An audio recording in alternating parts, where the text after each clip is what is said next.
مفتی صاحب میری امی کا انتقال 23 اگست 2004 کو ہوا. دعا کروا دل سے دعا ہے جی اللہ تعالیٰ آپ کی والدہ کی مغفرت فرمائے اور آپ سب کو صبر جمیل کی توفیق عطا فرمائے. میری امی کا انتقال جمعے کے دن ہوا اور امی نے 2 مرتبہ کلمہ بھی پڑھا تھا. وفات ہونے سے پہلے اس کی کیا فضیلت ہے؟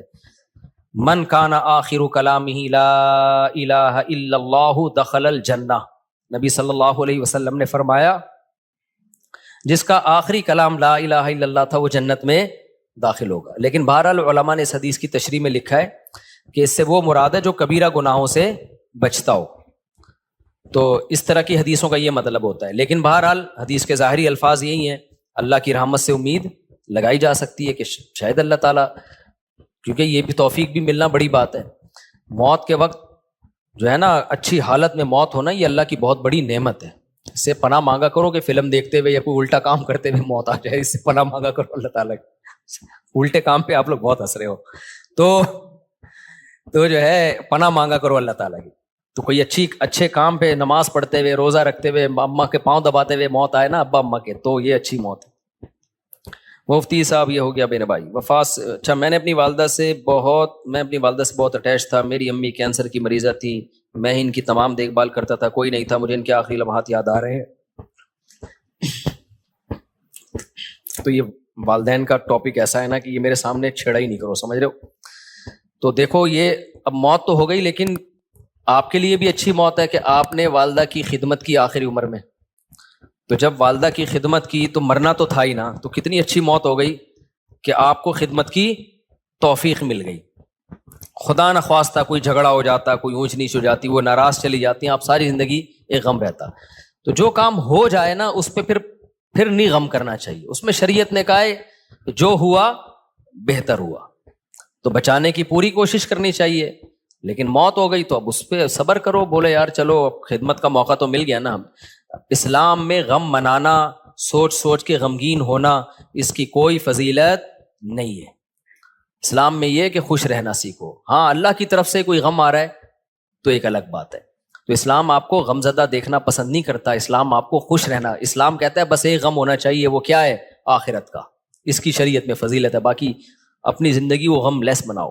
آج ایک بندہ آیا, جیسے بعض خواتین آتی ہیں نا شوہر بہت ٹینشن دے رہا ہوتا ہے, میں ان کو کہتا ہوں شوہر لیس ہو جاؤ فوراً, ٹینشن لینے کا نہیں. میں نے کہا شادی سکون کے لیے کی تھی نا, جب سکون ہی نہیں مل رہا تو میاں لیس, اس کو طلاق مانگو, اس سے کوئی بھی طریقہ اختیار کرو جان چھڑانے کا.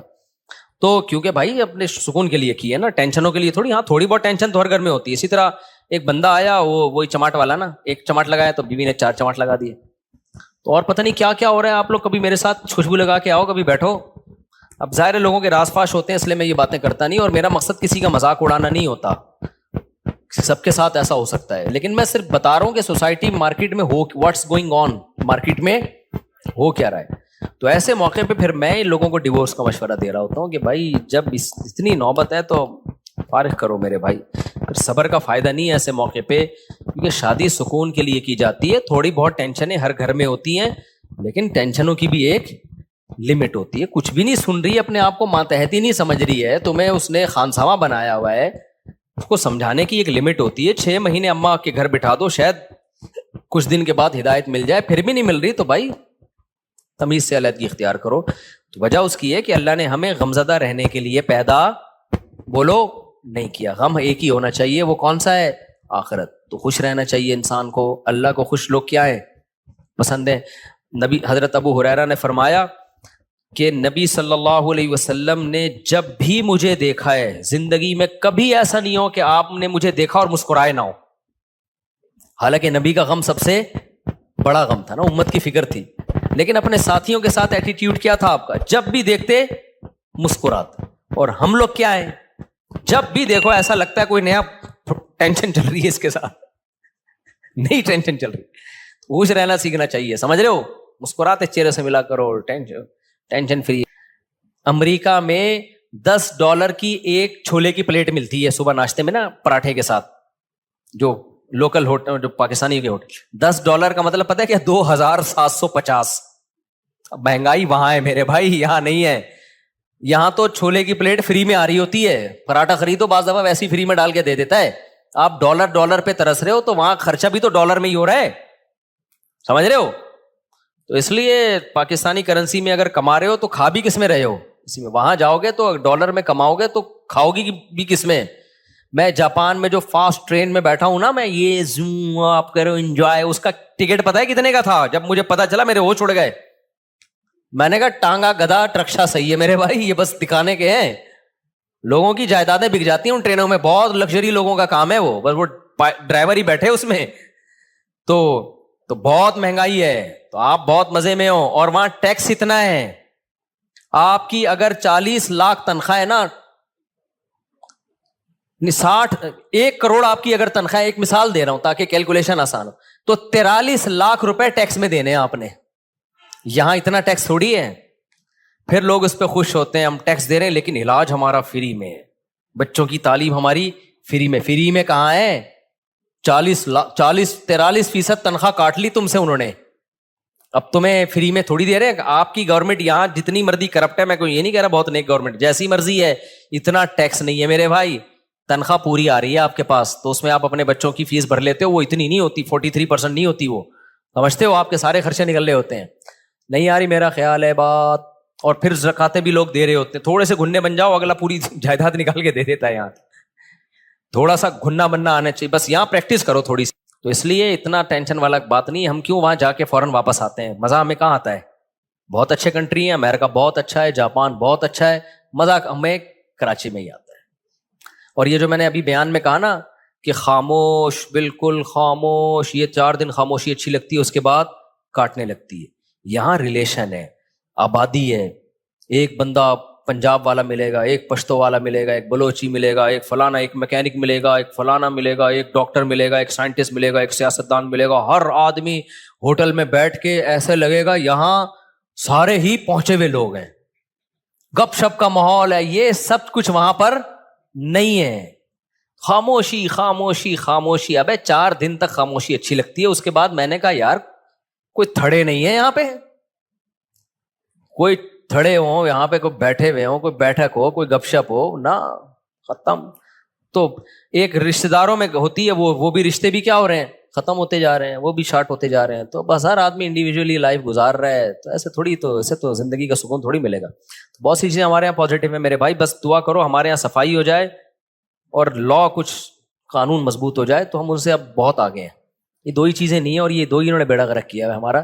لیکن جب وہ تو بیڑا گورنمنٹ نے غرق کیا ہوا ہے نا, ہم تو خوش رہنے پر اللہ نے ہمیں پابندی نہیں لگائی. تو آپ اسی کو انجوائے کرو. دیکھو اب کراچی میں برساتی کھڈے کتنے ہو گئے نا بارش ہوتے ہی. اچھا کلائمیٹ ایسا چینج ہوا ہے کہ بارش بھی عجیب قسم کی ہو رہی ہے. ادھر آ رہا ہے کہ جی سمندری طوفان آ رہا ہے, اور واقعی آیا ہوا بھی ہوگا. اس کے پڑوس والے علاقے میں نلکے میں بھی پانی نہیں ہوگا. وہ کہہ رہے ہم تو سمجھ رہے تھے پورا طوفان آ رہا ہے, پانی پانی ہو رہی, ادھر نلکے میں بھی پانی نہیں ہے. عجیب کراچی کا وہ, یعنی بارش ایسے ہو رہی ہے, انڈا موڑ پہ ہو رہی ہے, کلندری چوک پہ نہیں ہو رہی.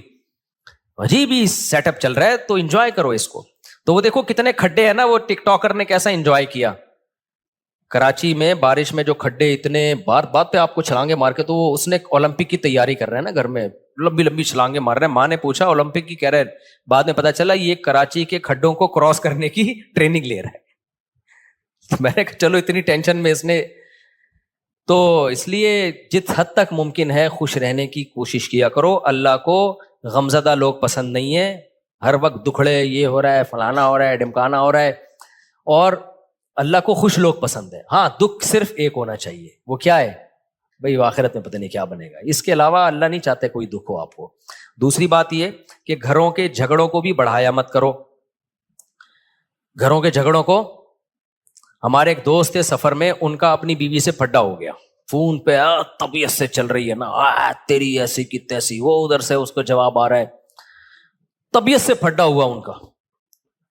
اور اپنے دوستوں کو بھی بتا رہے ہیں میری بیگم نے یہ. ظاہر ہے سب کے سامنے ہو رہا ہے تو پتہ چلے گا نا دوستوں کو کہ یار کیا ہو گیا. بے یار میرا تیری بھابھی نے دماغ خراب کر کے رکھا ہوا ہے یار, یہ ہے ایسا نا. آدھے گھنٹے کے بعد نارمل بیٹھے ہوئے, چائے چل رہی ہے, گپ شپ چل رہی ہے گھر میں, بیگم اور بیگم وہ میں آ رہا ہوں پرسوں. وہ دوست نے پوچھا ابے آدھے گھنٹے پہلے تو ایسا لگ رہا تھا کہ طلاق ہو جائے گی تم دونوں میں, ابھی تھوڑی دیر میں ایسا لگ رہا ہے کہ کوئی مسئلہ ہی نہیں ہے. تو اس نے کہا یار میری عادت ہے 15-20 منٹ کے بعد پھڈے کو میں بھول جاتا ہوں, ٹھیک ہے نا, فنش. واقعی یہ جن لوگوں کی عادت ہو نا وہی خوش رہ سکتے ہیں اس زمانے میں.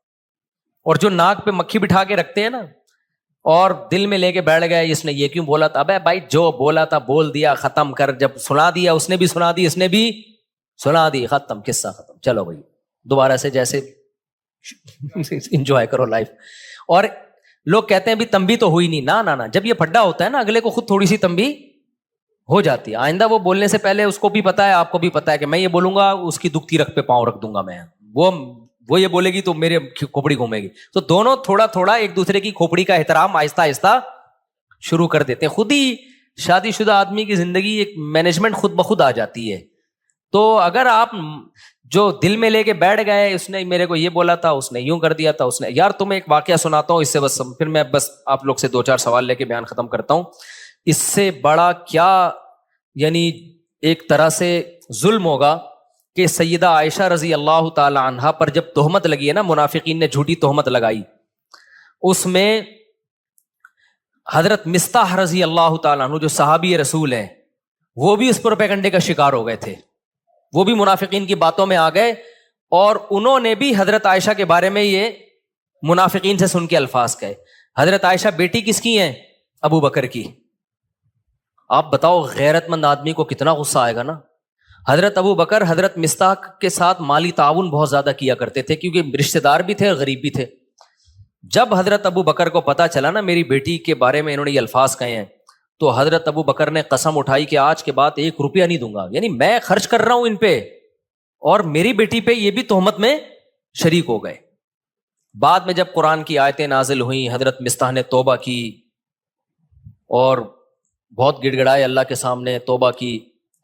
لیکن ابو بکر رضی اللہ تعالیٰ عنہ قسم اٹھا چکے تھے ان پہ میں خرچ نہیں کروں گا, میں نہیں خرچ کروں گا ان کے اوپر. لہذا انہوں نے کہ بھائی ٹھیک ہے آپ نے توبہ کر لی لیکن یہ ہلکا جرم تو نہیں ہے نا.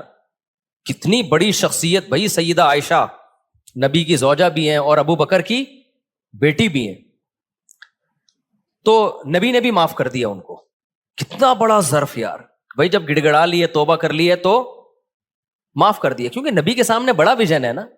جو چھوٹے یعنی گھروں میں چھوٹے چھوٹے جھگڑوں کو لے کے لمبے چلتے ہیں نا, وہ دنیا میں کوئی بڑا کام نہیں کر سکتے, وہ بس انہی میں الجھ کے رہ جاتے ہیں. تو نبی صلی اللہ علیہ وسلم نے تو معاف کیا ہی, ابو بکر نے معاف نہیں کیا. انہوں نے کہا ٹھیک ہے میں کوئی انتقام نہیں لے رہا لیکن جیسے میں پہلے خرچ کرتا تھا نہیں کروں گا خرچ. سورہ نور کی آیتیں نازل ہوئیں, وَلَا يَأْتَلِ أُولُو الْفَضْلِ مِنْكُمْ وَالسَّعَةِ أَنْ يُؤْتُوا أُولِي الْقُرْبَى وَالْيَتَامَى وَالْمَسَاكِينَ. فرمایا اللہ تعالیٰ نے کہ تم میں جو قرابت دار ہیں تو جن لوگوں نے ان پہ خرچ نہ کرنے کی قسم اٹھائی ہوئی ہے وہ اپنی قسموں کو توڑ دیں. الا تحبون ان یغفر اللہ لکم, کیا تم چاہتے نہیں ہو کہ اللہ تمہاری غلطیوں کو بھی معاف کرے. یعنی تم یہ چاہتے ہو نا کہ اللہ تمہاری غلطیوں کو بھی معاف کرے. یہ کس کو تنبیہ ہو رہی تھی؟ ابو بکر کو. اللہ نے نام نہیں لیا. اللہ میاں بھی کیسی دیکھو نصیحتیں کرتے ہیں نا, عزت کا خیال کر کے جنرلی بتا رہے ہوتے ہیں کہ کوئی کسی رشتہ دار پہ خرچ کرتا تھا اور قسم اٹھا لی ہے کہ نہیں کروں گا تو وہ قسم توڑ دے اور خرچ کرنا شروع کر دے, معاف کر دے. وَلْيَعْفُوا وَلْيَصْفَحُوا, چشم پوشی سے کام لیں, درگزر کرے. الا تحبون ان یغفر اللہ لکم, کیا تم نہیں چاہتے کہ اللہ بھی تمہاری غلطیوں کو معاف کرے. جب یہ آیت نازل ہوئی ہے ابو بکر نے کہا کیوں نہیں ہے اللہ, میں چاہتا ہوں تو میری غلطیاں معاف کر. یعنی اگر میں ان کو معاف کروں گا تو کل تو قیامت میں میری غلطیاں بھی معاف کرے گا, تو کیوں نہیں معاف کروں گا میں. کتنی بڑی غلطی کو معاف بھی کیا اور دوبارہ حضرت مصطح کو پر صدقہ کرنا شروع کر دی. تو جو آدمی معاف نہیں کرتا نا, بغض رکھتا ہے, وہ ڈپریشن اور ٹینشن میں رہتا ہے. اور جو دماغ کو صاف اور پاک کر کے سوتا ہے کہ یار جو تھا قصہ ختم, تو وہ ڈپریشن سے آزاد ہوتا ہے. تو ہم لوگ جھگڑوں کو لے کے بیٹھے رہتے ہیں اتنے لمبے لمبے کہ اس نے میرے کو یہ بولا تھا, اس نے میرے کو یہ بولا تھا, اس نے مجھے یوں کیا تھا. ابے چھوڑ دے یار, ٹھیک ہے اپنے آپ کو بھی ریلیکس کر, دوسرے کو بھی ٹینشن سے باہر نکال. تو اس لیے میرے بھائی خوش رہنا سیکھو, اور جس آدمی کے دل میں کینہ ہو, بغض ہو, چیزوں کو لے کے بیٹھتا ہو, وہ کبھی بھی خوش نہیں رہ سکتا, جلتا کڑتا ہی رہتا ہے, منفی باتیں ہی کرتا رہتا ہے. تو دل کو صاف رکھنا چاہیے انسان کو تاکہ آگے چلے, پھر وہ آگے کے کام کر سکے. انہی میں الجھ کے رہ جائے گا نا. ایک کسٹمر نے یوں کر دیا تھا تو اس کو سنا دی, وہ کسٹمر ہی مارکیٹ سے شارٹ ہو گیا, کاروبار اپنا ٹھپ ہو گیا. تو کوئی سوال کسی نے پوچھنا ہے تو بھائی پوچھ لے, پھر ختم کرتے ہیں. اللہ,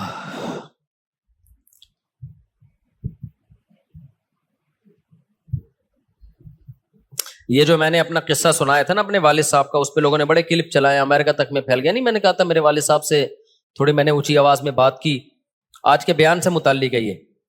میں نے بتایا تھا نا میری ایک دفعہ والد صاحب سے اونچی آواز میں بات ہوئی, تو میں نے سوتے ہوئے والد صاحب کو اٹھا کے معافی مانگی. یہ کلپ بڑا وائرل ہوا, اچھا ہے.